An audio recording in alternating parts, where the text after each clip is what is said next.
कि मेंस के कंपैरिजन में वुमेन्स को कैंसर की शिकायत ज़्यादा देखने मिल रही है, इसका रीज़न क्या हो सकता है? देखिए, नए फिगर्स आ रहे हैं अमेरिकन कैंसर सोसाइटी से, जिसमें कि ये पाया जा रहा है कि यूरोप में, अमेरिका में और इंडिया में भी यंगर वुमेन को as compare to men cancer ज़्यादा हो रहे हैं और ख़ास तौर पे ब्रेस्ट कैंसर का इंसिडेंस बढ़ रहा है। आजकल इंडिया में लगभग 2 लाख नए कैंसर के केसेस हर साल हो रहे हैं।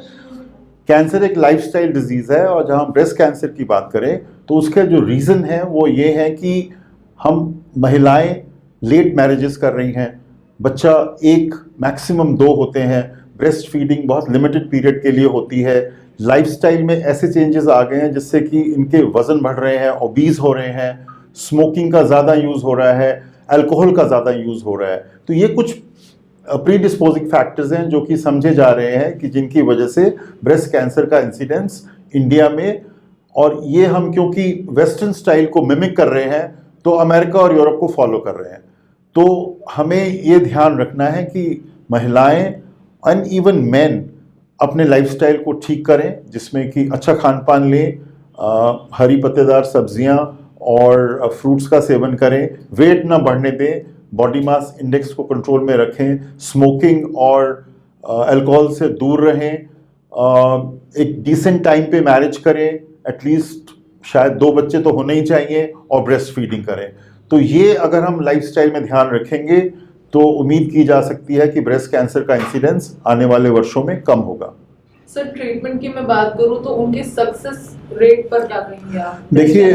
देखिए आजकल बहुत इलाज आ गए हैं और ट्रीटमेंट के पॉइंट ऑफ व्यू से हमें पेशेंट्स को अर्ली या एडवांस ब्रेस्ट कैंसर में डिफरेंशिएट करना पड़ता है।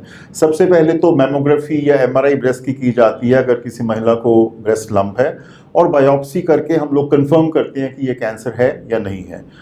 फिर ईस्ट्रोजन, प्रोजेस्टेरोन रिसेप्टर और HER2/neu जीन का टेस्ट किया जाता है, बिकॉज उसकी बहुत महत्ता है डिसाइड करने में कि क्या ट्रीटमेंट होना चाहिए।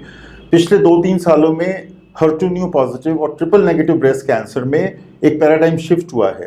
पहले 2.5-3 सेंटीमीटर के ट्यूमर को सर्जन्स ऑपरेट करते थे, आजकल HER2/neu पॉजिटिव या ट्रिपल नेगेटिव है तो उसको पहले हम कीमोथेरेपी और टारगेटेड थेरेपी देके कैंसर को छोटा करते हैं ऑपरेशन करने से पहले। ऑपरेशन होना ज़रूरी है अर्ली ब्रेस्ट कैंसर में। अगर हम ये टेक्निक्स एम्प्लॉय करें जिसमें कि मल्टी डिसिप्लिनरी अप्रोच है, जिसमें कि सर्जन भी शामिल है, कीमोथेरेपी वाला भी शामिल है और रेडिएशन वाले भी शामिल हैं, तो 100 में से 90% अर्ली ब्रेस्ट कैंसर्स को हम परमानेंटली क्योर कर सकते हैं। अगर पेशेंट एडवांस्ड ब्रेस्ट कैंसर, माने कि उनका कैंसर बोन्स में या लंग्स में या लिवर में फैल गया है, अगेन अगर वो ईस्ट्रोजन रिसेप्टर पॉजिटिव है तो उनको केवल टैबलेट्स हार्मोन्स की दी जाती हैं और वो महिलाएं 5 से 10 साल से भी ज़्यादा ठीक हो सकती हैं। और हमारे पास ऐसे पेशेंट्स एक नहीं बहुत सारे हैं जो कि कोई साइड इफ़ेक्ट्स नहीं होते क्योंकि कीमोथेरेपी नहीं दे रहे हैं बाय एंड लार्ज, और बहुत अच्छी क्वालिटी ऑफ लाइफ सालों साल ये महिलाएं लीड कर रही हैं। अगर HER2/neu पॉजिटिव है तो आप इमेजिन नहीं कर सकते, हमारे पास 8 टारगेटेड दवाइयाँ आ गई हैं जिसमें कि ट्रस्टुज़ुमैब, परटुज़ुमैब, एनहर2 जैसी दवाइयाँ आ गई हैं जो कि पेशेंट्स को हम लोग दे रहे हैं और पेशेंट्स क्योर हो रहे हैं और लंबी समय तक जी रहे हैं। जो ट्रिपल नेगेटिव है उसमें हम इम्यूनोथेरेपी का इस्तेमाल करते हैं और पेशेंट्स उसमें भी क्योर हो सकते हैं। तो हमारा एक मैसेज है लोगों के लिए, महिलाओं के लिए, अर्ली ब्रेस्ट कैंसर है तो हाईली क्योरेबल है। अगर मेटास्टैटिक या एडवांस ब्रेस्ट कैंसर है तो आप कैंसर से डरे नहीं, आपको अच्छी क्वालिटी ऑफ लाइफ मिल सकती है अगर आप डॉक्टर के पास जाएं और टाइम से इलाज कराएं और उनके जो निर्देश हैं, उनकी जो एडवाइस है उनको आप फॉलो करें। तो पॉजिटिव रहें। Thank you very much.